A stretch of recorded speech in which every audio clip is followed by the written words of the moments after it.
بسم اللہ الرحمن الرحیم۔ گمنامی روز کے معزز سامعین، السلام علیکم۔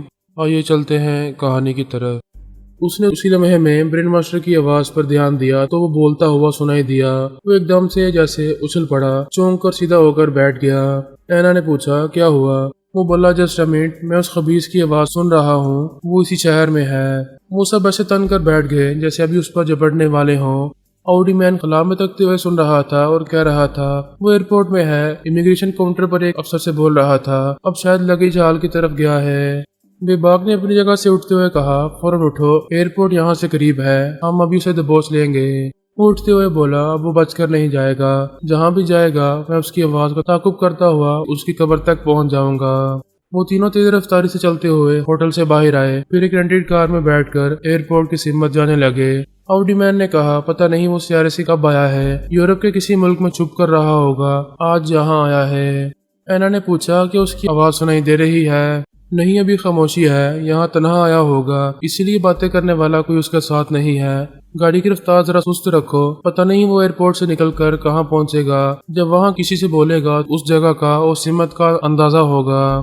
اینا ڈرائیو کر رہی تھی، اس نے کار کی رفتار سست کر دی۔ وہ سب خاموش تھے تاکہ آؤڈی مین کسی بھی وقت اس کی آواز آسانی سے سن سکے۔ پھر اس نے کہا، گاڑی روکو۔ اینا نے فوراً ہی گاڑی روک دی۔ وہ بولا، میں برین ماسٹر کے کرانے کی آواز سن رہا ہوں، وہ کسی تکلیف میں مبتلا ہو گیا ہے، اس کے آس پاس گاڑیوں کے ہارن سنائی دے رہے ہیں۔ پھر وہ ذرا دیر بعد بولا، ہاں اب کچھ لوگ بول رہے ہیں، یہ معلوم ہو رہا ہے کہ ایک گاڑی نے ماسٹر کی کار کو ٹکر مار دی ہے۔ اس نے ہاتھ اٹھا کر ایک سمت اشارہ کرتے ہوئے کہا، ادھر چلو، وہ زخمی ہو گیا ہے، اپنی کار سے نکل کر کسی دوسری گاڑی کی طرف جا رہا ہے۔ بے باک مومن نے جب یہ سنا کہ وہ زخمی ہے تو اس نے فوراً ہی اس کی آواز اور لب و لہجے کو گرفت میں لیا، پھر خیال خوانی اس کی مقدر ساتھ دے رہا تھا۔ وہ دوسرے ہی لمحے میں اپنے دشمن سسر کے اندر پہنچ گیا۔ اس نے پچھلی سیٹ کی طرف گھوم کر آؤڈی مین سے کہا، تم درست کہہ رہے ہو، وہ زخمی ہو گیا ہے، میری سوچ کی لہروں کو محسوس نہیں کر رہا ہے۔ اینا نے پوچھا، کیا تم اس کے اندر پہنچ گئے ہو؟ ہاں، وہ ایک گاڑی کی پچھلی سیٹ پر لیٹا ہوا تکلیف سے کرا رہا ہے، دو افراد اس سے باتیں کر رہے ہیں، ان کی گفتگو سے پتہ چل رہا ہے وہ دونوں اس سیارے سے تعلق رکھنے والے اس کے ماتحت ہیں۔ بے باک مومن کو بھی معلوم نہیں تھا کہ اس سے پہلے کبریا اس کے اندر پہنچ چکا ہے۔ وہ بھی مومن کی موجودگی سے بے خبر تھا اور برین ماسٹر تو یہ سوچ بھی نہیں سکتا تھا کہ دو شکاری اس کے اندر آ کر بیٹھ گئے ہیں۔ وہاں ایک شخص برین ماسٹر کو بتا رہا تھا کہ اسپتال میں مالی کے نوزائیدہ بچے پر جو حملہ کیا گیا تھا وہ ناکام رہا ہے، حملہ کرنے والے حرام موت مارے گئے ہیں۔ یہ رپورٹ سن کر وہ مایوسی سے کہہ رہا تھا، کیا مشکل ہے، میں خیال خوانی کے قابل نہیں رہا ہوں، ایشورا سے باتیں کرنے کے لیے کمیونیکیٹنگ مشین کا سہارا لینا ہوگا۔ وہ آدھے گھنٹے بعد ایک بنگلے میں پہنچ گئے، وہاں اس کے ماتحت اس کی مرہم پٹی کرنے لگے۔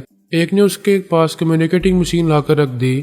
برین ماسٹر نے ایشورا کو مخاطب کرتے ہوئے کہا، میں پوری تیاری کے ساتھ یہاں آیا ہوں، سونیا اور فرحات کو زندہ نہیں جانے دوں گا، مگر افسوس اب ان سے نمٹنے میں کچھ وقت لگے گا۔ ایشورا نے کہا، وقت ضائع کرو گے تو وہ دونوں ہاتھ سے نکل جائیں گے، میرے ماتحت انہیں شہر سے جانے نہیں دیں گے، عالی پر پھر حملے کریں گے، انہیں یہیں الجھائے رکھیں گے۔ مگر تم دیر کیوں کر رہے ہو؟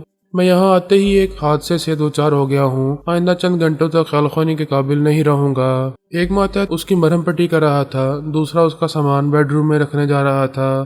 ایسی وقت بے باک مومن نے دبے قدموں وہاں پہنچ کر بے آواز ریوالور سے گولی چلائی، وہ اچھل کر فرش پر گرا، پھر ذرا تڑپ کر ٹھنڈا پڑ گیا۔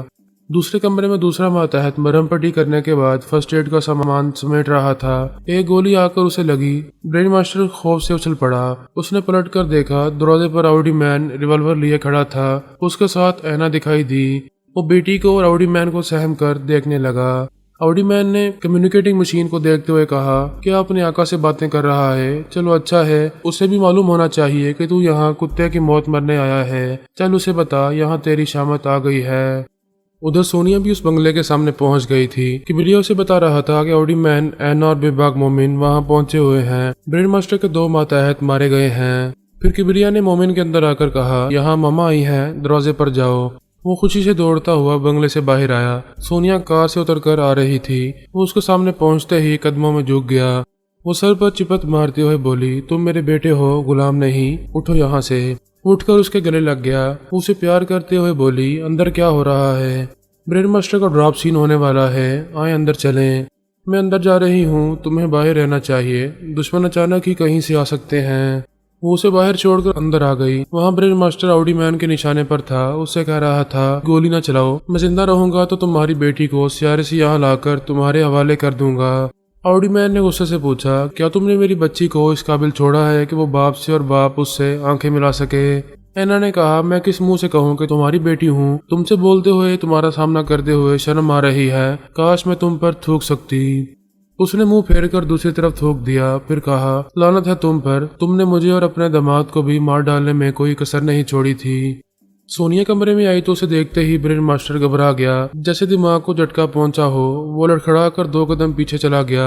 اس نے پوچھا کیا ہوا، ہوش اڑ گئے؟ تم ہمارا اختتام کرنے آئے تھے، تقدیر کے تماشے دیکھو، اپنے اختتام کے لیے سیارے سے واپس زمین پر ٹپک پڑے ہو۔ آؤڈی مین نے کہا میڈم میری بیٹی جیسی بھی حالت میں ملے میں اس کی واپسی چاہتا ہوں، اس مردود کو مجبور کیا جائے کہ یہ اس مظلوم کو باپ کے پاس پہنچائے۔ برین ماسٹر نے جلدی سے کہا ہاں میں اسے واپس لے آؤں گا، مجھے جان کی امان دو، ایشورا سے باتیں کرنے دو، 2-4 دنوں میں تمہاری بیٹی۔ وہ بولتے بولتے چیخ پڑا، دونوں ہاتھوں سے سر تھام کر فرش پر گر پڑا۔ کبریا نے اس کے اندر ہلکا سا زلزلہ پیدا کیا تھا، اس سے کہہ رہا تھا تم آؤڈی مین سے جھوٹ بول کر جان کی امان پا کر یہاں سے فرار ہونا چاہتے ہو، چلو سب کے سامنے سچ بولو۔ وہ فرش پر سر پکڑے بیٹھا تھا، دماغی تکلیف برداشت کر رہا تھا۔ کبریا نے اس کی زبان سے کہا اینا تم مجھ سے نفرت کرتی ہو، اس کے باوجود اپنی آنکھوں سے اپنے باپ کا انجام نہیں دیکھ سکو گی، یہاں سے چلی جاؤ۔ سونیا نے اسے جانے کا اشارہ کیا، وہ سر جھکا کر وہاں سے چلی گئی۔ کبریا نے پھر برین ماسٹر کی زبان سے کہا آؤڈی مین میں اپنی جان بچا کر یہاں سے جانے کے لیے جھوٹ بول رہا تھا، سچ یہ ہے کہ تمہاری بیٹی کبھی واپس نہیں آ سکے گی، وہ اپنی جان پر کھیل گئی ہے، مر چکی ہے۔ آؤڈی مین نے بڑے صدمے سے بڑے کرب سے چیخ کر کہا نہیں۔ اس نے ایک گولی ماری، برین ماسٹر بیٹھے بیٹھے اچھل کر فرش پر گر پڑا۔ آؤڈی مین نے تڑپ کر کہا آہ میری معصوم بچی۔ اس نے دوسری گولی ماری، صدمے سے ہانپتے کانپتے ہوئے کہا ہائے میری مظلوم بچی۔ وہ فائر کرتا گیا، ریوالور کی تمام گولیاں اس کے جسم میں اتارتا گیا، پھر صدمے سے چکرا کر گر پڑا۔ سونیا اور بے باک مومن اس کے پاس پہنچ کر اسے سنبھالنے لگے۔ اینا نے کمرے میں آ کر باپ کی لاش دیکھی، پھر اس کے سامنے دوزانو ہو کر دونوں ہاتھوں سے منہ ڈھانپ کر رونے لگی۔ میں نے اور سونیا نے اپنی ذہانت اور حکمت عملی سے ان دشمنوں کے شیطانی ارادوں کو خاک میں ملا دیا تھا۔ یہ سوچ کر افسوس ہو رہا تھا کہ ہماری آئندہ نسلیں ایسی دنیا میں آنکھیں کھول رہی ہیں جہاں قدم قدم پر جانی دشمن گھات لگائے بیٹھے ہیں۔ دیکھا جائے تو اس نومولود بچے کی کسی سے کوئی دشمنی نہیں تھی، وہ تو پہلی بار آنکھیں کھول رہا تھا، پہلی بار اس گناہ آلود دنیا کی فضا میں سانسیں لے رہا تھا، اور آنکھیں کھولتے ہی سانسیں لیتے ہی جان لیوا دشمنی سے دو چار ہو رہا تھا۔ دراصل بزرگ جو بولتے ہیں، جو فصل اگاتے ہیں، انہیں ان کی اولاد کاٹتی ہے، یعنی آگے جانے والے کرتے ہیں اور پیچھے آنے والے بڑھتے ہیں۔ ہمارا کیا درا بھی ہماری اولاد کو بھرنا تھا، اگرچہ میری اور سونیا کی پوری زندگی اپنے دشمنوں کی تعداد کم کرنے میں ہی گزری ہے۔ میں ایک داستان گو کی حیثیت سے بیان کرتا رہا ہوں اور آپ قاری کی حیثیت سے پڑھتے اور سنتے آ رہے ہیں۔ یہ اچھی طرح جانتے ہیں کہ نہ ہم نے کبھی دشمنی کرنے میں پہل کی اور نہ کبھی دوستانہ رویہ اختیار کرنے سے کترائے، لیکن عداوت رکھنے والے بڑے ہی خبیث اور موقع پرست ہوتے ہیں۔